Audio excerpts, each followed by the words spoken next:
आज की कहानी का शीर्षक है तीन मछलियां। एक नदी के किनारे उसी नदी से जुड़ा एक बड़ा जलाशय था। जलाशय में पानी गहरा होता है, इसलिए उसमें काई तथा मछलियों का प्रिय भोजन जलीय और सूक्ष्म पौधे उगते हैं। ऐसे स्थान मछलियों को बहुत रास आती हैं।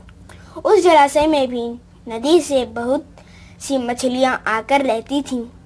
अंडे देने के लिए तो सभी मछलियां उस जलाशय में आती थीं। वह जलाशय लंबी घास व झाड़ियों द्वारा घिरा होने के कारण आसानी से नजर नहीं आता था। उसी में तीन मछलियों का झुंड रहता था। उनके स्वभाव भिन्न थे। अन्ना संकट आने के लक्षण मिलते ही संकट टालने का उपाय करने में विश्वास रखती थी। प्रत्यु कहती थी कि संकट आने पर ही उससे बचने का यत्न करूं। यदि का सोचना था कि संकट को टालने या उससे बचने की बात बेकार है। करने कराने से कुछ नहीं होता है। जो किस्मत में लिखा वह होकर रहेगा। एक दिन शाम को मछुआरे नदी में मछलियां पकड़कर घर जा रही थीं। बहुत कम मछलियां उनके जालों में फंसी, अतः उनके चेहरे उदास थे। तभी उन्हें झाड़ियों के ऊपर मछली खोर पक्षियों का झुंड जाता दिखाई दिया। सबकी सोच में मछलियां दबी थी। वे चौंके। एक ने अनुमान लगाया, दोस्तों, लगता है झाड़ियों के पीछे नदी से जुड़ा एक बड़ा जलाशय है, जहां इतनी सारी मछलियां पल रही हैं। मछुआरे पुलकित होकर झाड़ियों में से होकर जलाशय के तट पर आ निकले और ललचाई नजरिए से मछलियों को देखने लगे। एक मछुआरा बोला, अरे वाह, इस जलाशय में तो मछलियां भरी पड़ी हैं। आज तक हमें इसका पता नहीं लगा। यहाँ हमें ढेर सारी मछलियां मिलेंगी, चलो। दूसरा बोला। तीसरे ने कहा, आज तो शाम खेलने वाली है, कल सुबह ही आकर यहाँ जाल डालेंगे। इस प्रकार मछुआरे दूसरे दिन का कार्यक्रम तय करके चले गए। तीनों मछलियों ने मछुआरे की बात सुन ली थी। अन्ना मछली ने कहा, साथियों, तुमने मछुआरे की बात सुन ली। अब हमारा यहाँ रहना खतरे से खाली नहीं है। खतरे की सूचना हमें मिल गई है। समय रहते अपनी जान बचाने का उपाय करना चाहिए। मैं तो अभी ही जलाशय को छोड़कर जा रही हूँ। उसके बाद मछुआरे सुबह आएंगे, जाल फेंकेंगे मेरी बला से। तब तक मैं बहुत दूर अटखेलियों कर रही होंगी।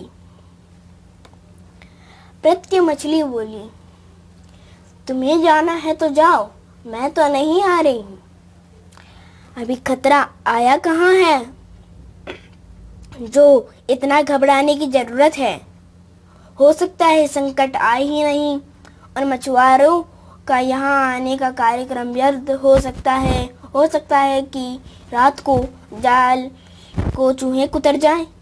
हो सकता है उनकी बस्ती में आग लग जाए, भूचाल आकर उनके गांव को नष्ट कर जाए, या रात को मूसलाधार वर्षा आ सकती है और बाढ़ में उनका गांव बह सकता है।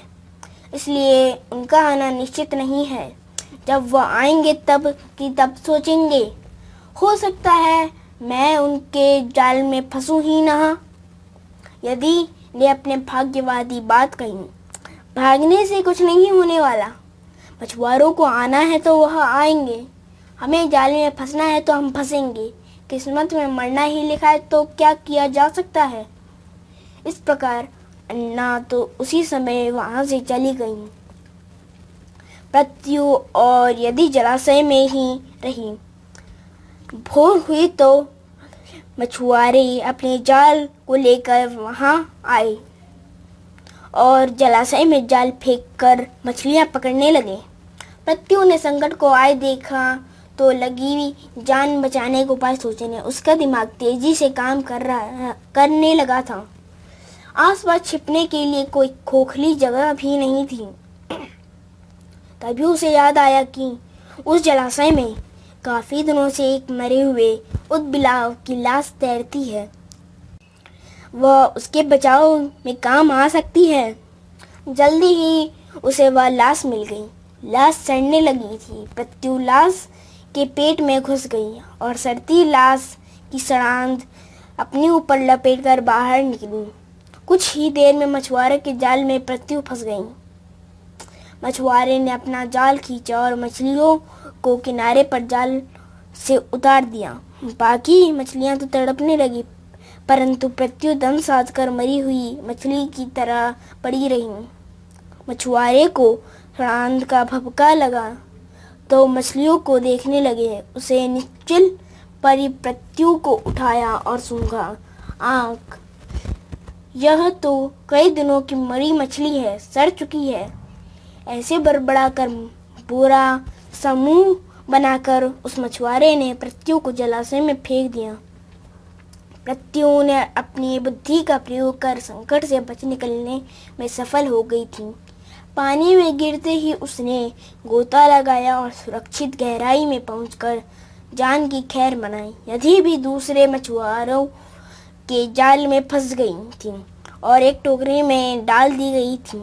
भाग्य के भरोसे बैठी रहने वाली यादियों ने उसी टोकरी में अन्य मछलियों की तरह तड़प तड़प कर प्राण त्याग दिए। सीख, भाग्य से भी उन्हीं का साथ देता है जो कर्म में विश्वास रखते हैं और कर्म को प्रधान मानते हैं। भाग्य के भरोसे हाथ पर हाथ रखे बैठना नहीं चाहिए, नहीं तो विनाश निश्चित है। अगर आपको हमारा वीडियो पसंद आया हो तो लाइक एंड सब्सक्राइब जरूर करें और बेल आइकन दबाना ना भूलें। अगले वीडियो के साथ फिर मिलूंगा। मैं हूं रिसब्जा, आप देख रहे हैं वतन की आवाज।